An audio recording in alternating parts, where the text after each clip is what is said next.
Bon, alors non, ce sera pas la semaine sur la chaîne dédiée aux requins. Mais là, il va y avoir, dans les jours à venir, donc mardi, mercredi et jeudi, 3 vidéos à vie sur des films de requins, donc des trailers survie. Le pourquoi du comment, donc au mois d'août 2023, il y avait les vidéos sur la chaîne qui sont sorties avec l'actualité, à savoir l'avis sur le film Meg 1 ou en eau trouble, ou Meg 2 en eau très trouble, et puis après l'échange avec les abonnés, certains avaient fait la demande, ouais, ce serait bien de parler de films de requins. J'ai répondu bien sûr, avec plaisir. Donc là, c'est pour ça qu'on va commencer avec des spoilers, bien sûr.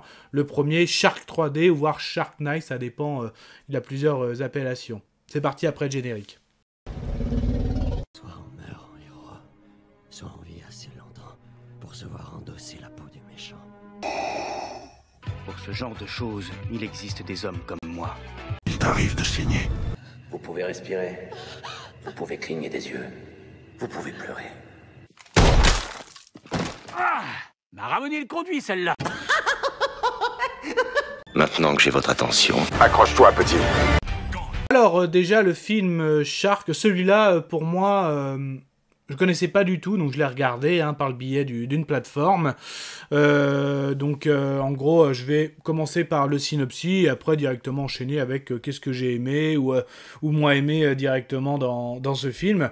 Donc là, concrètement, on est typique dans du scénario classique un peu de film d'horreur, à savoir une bande de jeunes en gros, envie de se payer du bon temps. Donc, ils vont aller sur une petite île au bord d'un lac où il n'y a pas de réseau. Donc, on est vraiment dans le cliché du film d'horreur. Et pour passer du bon temps, malheureusement, dans ce lac, ils vont être attaqués par un requin. Mais il n'y en a pas qu'un. Et donc, on va arriver au fameux cliché. On est coincé sur une île sans réseau avec, dans un lac, une grosse menace, à savoir un requin. Et comme je le répète, il y en a plusieurs. Du coup, alors comment j'ai trouvé ce film ? Bon, déjà, ouais, au niveau des clichés, les requins sont pas forcément bien faits. Quand je dis les requins, le côté original, donc certes, on est en eau douce, donc ça aurait pu... On était tellement habitués dans les films de requins prédateurs avec les grands blancs. Là, on sait que, notamment, le bulldog peut être en eau douce, et puis c'est un sacré prédateur. Mais carrément dans le film, il y a du requin marteau, du requin tigre, donc ça fait un peu pousser, surtout quand tu vois au début au niveau du scénario comment ils sont arrivés. Alors il est possible que durant des ouragans on ouvre des vannes, bon, mais après ça va être carrément plus loin parce que là c'est un côté que j'aime bien. En fait, dans cet endroit vivent 3 personnes, on va dire il y a le shérif, et on va dire 3 pêcheurs locaux, 3 on va dire qui... Ouais, des marins, ouais, sur un lac, on peut appeler ça des marins. Bon, 3 personnes qui habitent dans le coin. Et en gros, ils ont voulu se lancer dans un business. Quel est le business ? J'explique. Donc c'est full spoil, je rappelle. En gros, sur les réseaux, qu'est-ce qui marche bien ? C'est des personnes qui se font attaquer par des animaux. Bon. Et ça fait des milliers de vues, voire même des milliers de dollars. Donc eux, ils ont réussi...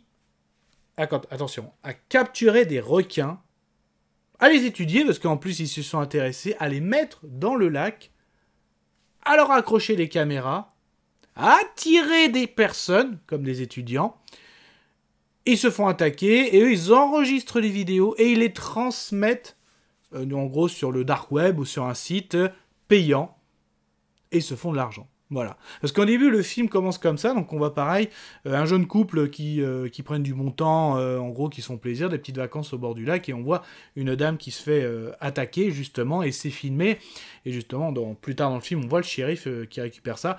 Donc le shérif, il est typique dans la personne, certes, il traverse un peu dans les forces de l'ordre, mais bon, toujours, les interventions sont très peu, toujours à...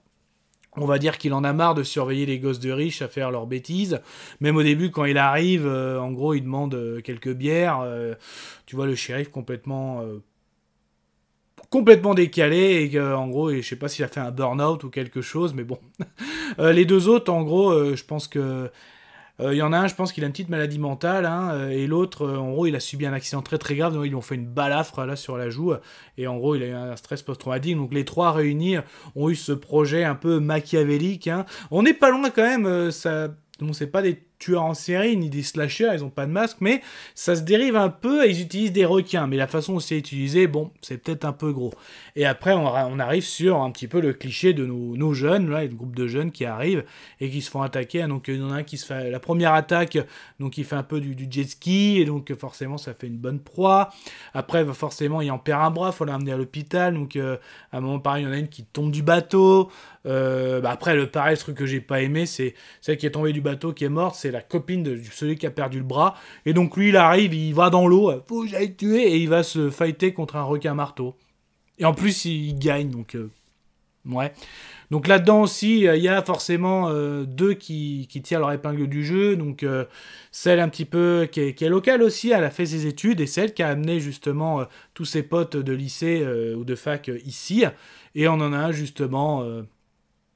qui est docteur aussi, enfin qui étudie en médecine, donc lui c'est pratique, il fait les gestes de premier secours. Donc il y en a un autre aussi, ouais, c'est pas mal sur le coup, mais pareil. Donc à moi, au niveau du jet ski, il y a un requin qui fait un saut, qui l'attrape directement en pleine tête. Donc tout se passe aussi, les attaques sont surtout la nuit. Celle du jet ski, c'est le jour, mais après c'est surtout la nuit, le combat contre le requin à marteau, le combat contre, je crois que c'est un gros requin qui attrape à pleine tête.